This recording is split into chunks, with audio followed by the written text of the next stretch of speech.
good afternoon, and good evening. It doesn't matter. Welcome to the channel. We talk about anything. Today, we're gonna watch a video. A very interesting video. It's about how you make your own gas for cooking. So, if you are like having problems with your cooking, you can watch this video and do it yourselves. You can make your own gas so that you don't have to buy gas. Right now, gas prices way high. Even in the Netherlands here, people we have a lot of people have stopped using gas because it's expensive. Right now, electric is what everyone is going to use because the government wants people to use electricity for cooking. So right now, the gas price is going up, and right now also that the oil prices are heavy expensive because of the coronavirus. Because yeah, now everything is expensive, even food. So we're going to watch how to get your own free gas. Before we do that, I want to thank everybody that's going to watch this video. Like it, comment, share it, subscribe to this channel. So let's do it. Let's watch video.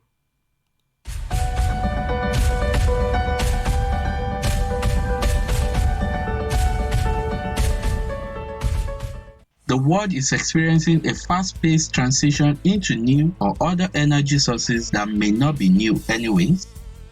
One of the most underutilized sources of energy in the world is biomass or biogas, and which can sufficiently satisfy our energy needs for a sustainable environment. In this video, I'll be showing you how simple it is to construct your own biodigester with minimal effort. For this kind of content and many more building projects like this, please consider subscribing and turn on your notifications as we learn together. For my existing subscribers, thanks for always being there. Thinkers, plug in your devices to an electric outlet and let us learn from this video. Before we commence on this construction process, here are the materials and devices you may need. A container, a 200-liter container. The container could be any size and shape. Our priority is to be able to put in an inlet, also known as mixer, and the outlet for the slurry on it. 1-inch PVC.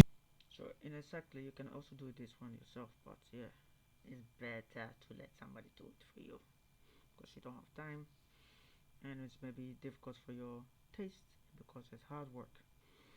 Yeah, so you let somebody else do it for you. PVC pipe.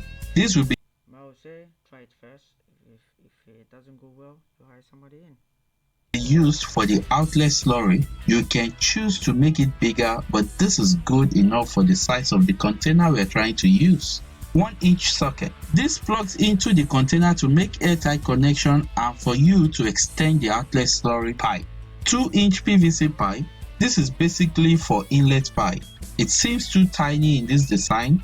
However, Eli from Malawi, who used my video to construct his own biodigester, made some modifications and made the inlet pipe as big as 6 inches. You can as well make it bigger, but for this construction, we are using a 2-inch pipe for the inlet.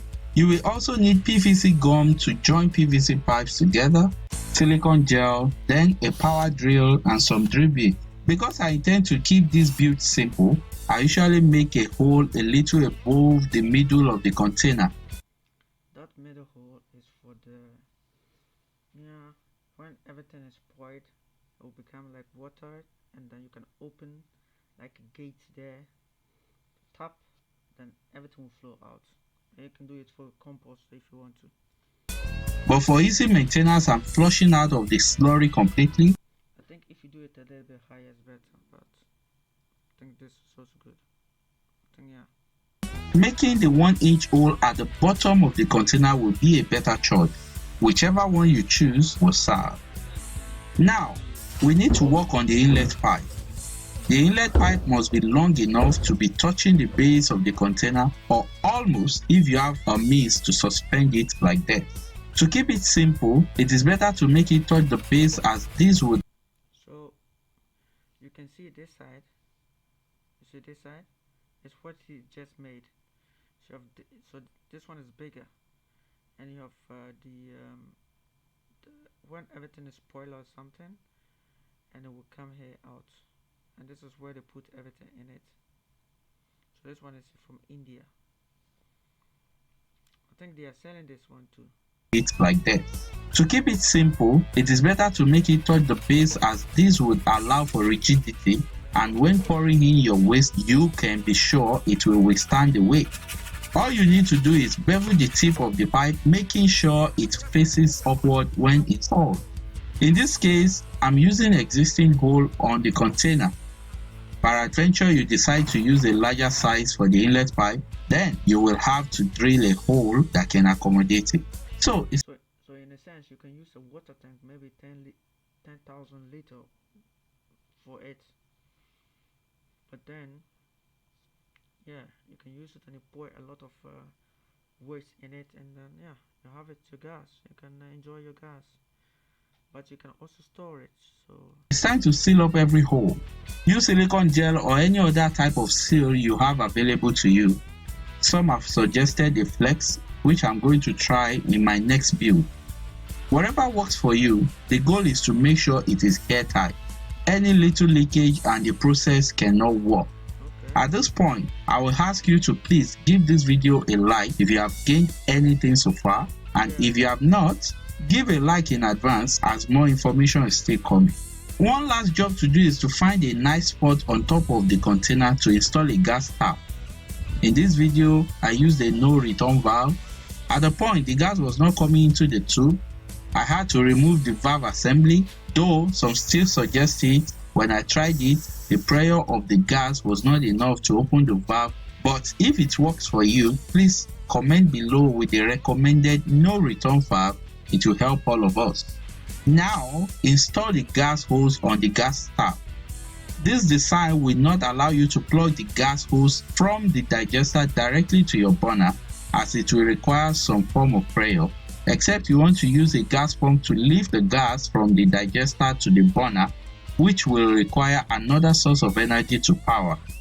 I will advise you use a gas bag, and what I personally find affordable is the tube of a tire. It does serve well. At a point, I had this small rim 16 tube which gets used up quickly, and I had to upgrade it to a truck's tube big enough to start and finish up a meal without running out.